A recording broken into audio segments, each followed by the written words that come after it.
Hello and welcome to Your New Beginning. I'm Erica Latrice, and today's message is all about waiting on a promise. So, if you have received even a vision or a word, or you're trusting God and standing on a promise, I'm going to speak specifically if you've ever felt like you were waiting on a person, waiting for your kingdom spouse, or standing for a promise. Then my prayer is that this message is encouraging to you today, that this is confirmation for you today, and that it just helps someone because it's something that has been standing out to me and I just want to share it with you all today. So, if you want to read along with me, I'll be reading from Deuteronomy 13.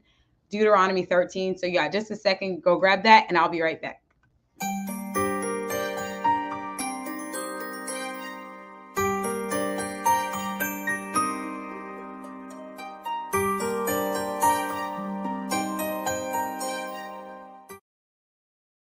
All right, so let's jump in today's message. Um, okay, so I'm just going to jump into Deuteronomy 13 and then I'll talk about it. If a prophet or dreamer of dreams arises among you and proclaims a sign or wonder to you, and if the sign or wonder he has spoken to you comes about, but he says, let us follow other gods, which you have not known, and let us worship them, you must not listen to the words of that prophet or dreamer. For the Lord your God is testing you to find out whether you love him with all your heart and with all your soul. You are to follow the Lord your God and fear him. Keep his commandments and listen to his voice.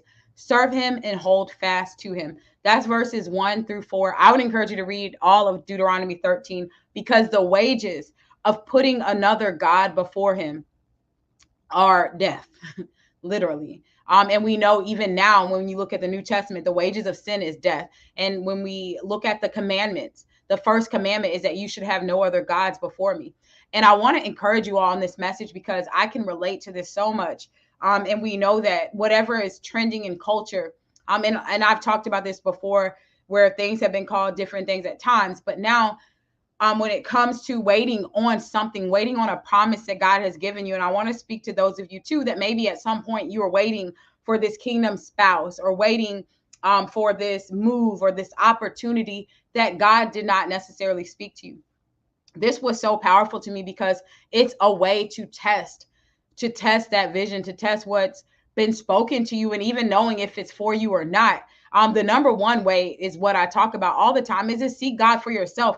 Sometimes these messages come up and I share encouraging words as edification. There are other people in the body of Christ that are sharing words as God puts them on their spirit to share, that are just right on time. If y'all have ever experienced that, where you hear a message and it's so confirming, it's literally everything that you've been praying for, is such an answer to your prayer. And it's so beautiful. But what we want to test and look at as well is this causing you to follow other gods, little g? And it was so incredible to me when reading this in Deuteronomy 13 because you can look at times where maybe even it seemed like the prayer was answered. It's like, God, you sent me this person, or you sent me this job, or I thought you sent me this whatever. But then when we find ourselves obsessing over this thing, or your joy and your peace and your focus is contingent on whether or not you have that thing, that home, that move, that spouse, that promise, becomes a little g. And that is one of the powerful ways that we can test where something is originating from. And I talked about this before with how to identify who God has for you, because he's never going to send you something to take his place. And the beautiful thing that stands out to me in verse 3 is, you must not listen to the words of that prophet or that dreamer. For the Lord your God is testing you to find out whether you love him with all your heart and with all your soul. Many of us have been led astray, and I can relate to this, where you thought something was for you, or that promise was for you, or that message was for you, but because of your love for God, you weren't willing to be so obsessed with that thing and to seek after that thing so bad, or to need that thing or have to have that thing so bad, that thankfully you weren't led astray. And this doesn't even mean, it talks about proclaiming these signs and wonders. And if the sign or wonder that was spoken to you comes about, this is back to verse 2, but that person says, so this is another way to test it.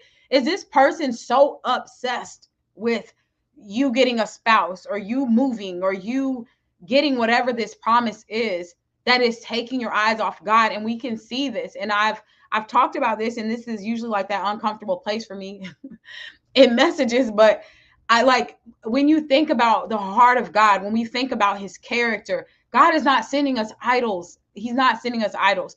And so anyone that is proclaiming to be a prophet or anyone sharing a dream that they've had, when it gets to a point that it's all about the thing, it's all about the promise, it's all about everything except God, then you know that's not from God. And he will test you to find out whether you love him. I'm reading this exactly from Deuteronomy 3, whether you love him with all your heart and with all your soul. And what I found is that when I've been tempted to be led astray by promises, or you're waiting on something that God never said was yours in the first place. And I can relate to this. The more I seek after God, the more that, and y'all know I say Matthew 6:33 1,000 times, the more that you keep God at the forefront, the more that you're seeking him, the more that you're developing your own walk with him so that you can discern what's of God and what's not. That's how you're going to be able to pass those tests. And it says in verse 4, you are to follow the Lord your God and fear him, keep his commandments, listen to his voice, serve him, and hold fast to him. We don't even know what God is commanding us to do if we're not in his word. You don't even know, like for someone that may come on and argue whether or not we should be keeping his commandments or not, we have to know for ourselves. We have to seek God for ourselves. We have to work out our own salvation with fear and trembling ourselves. You can't expect a middleman to do the heavy lifting, your spiritual lifting, because people will have you all over the place, running after every little thing, arguing in comment sections, sharing opinion after opinion after opinion. But there is nothing like having your own walk with God for yourself. And it's in that place.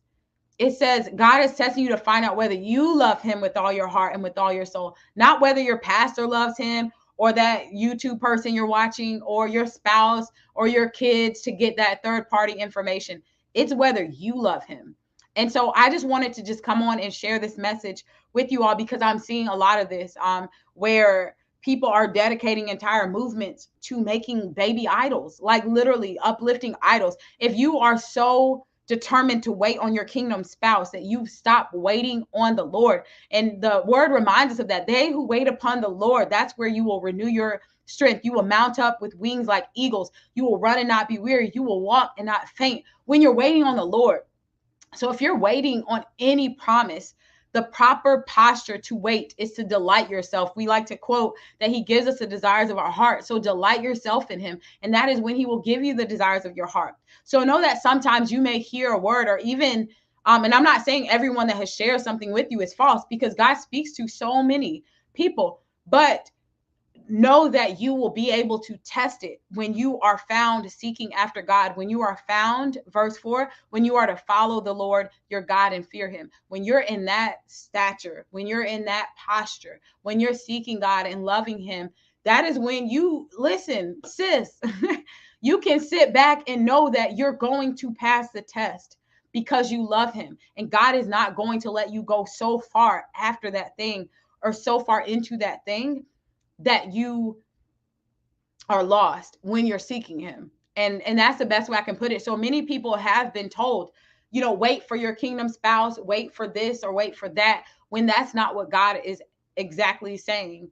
Or if you want to test if God is saying it, truly seek him. Because for many people, and I believe this, God will show you those things. God is concerned about our lives. He will confirm things for you. You will have discernment. You will have confirmation.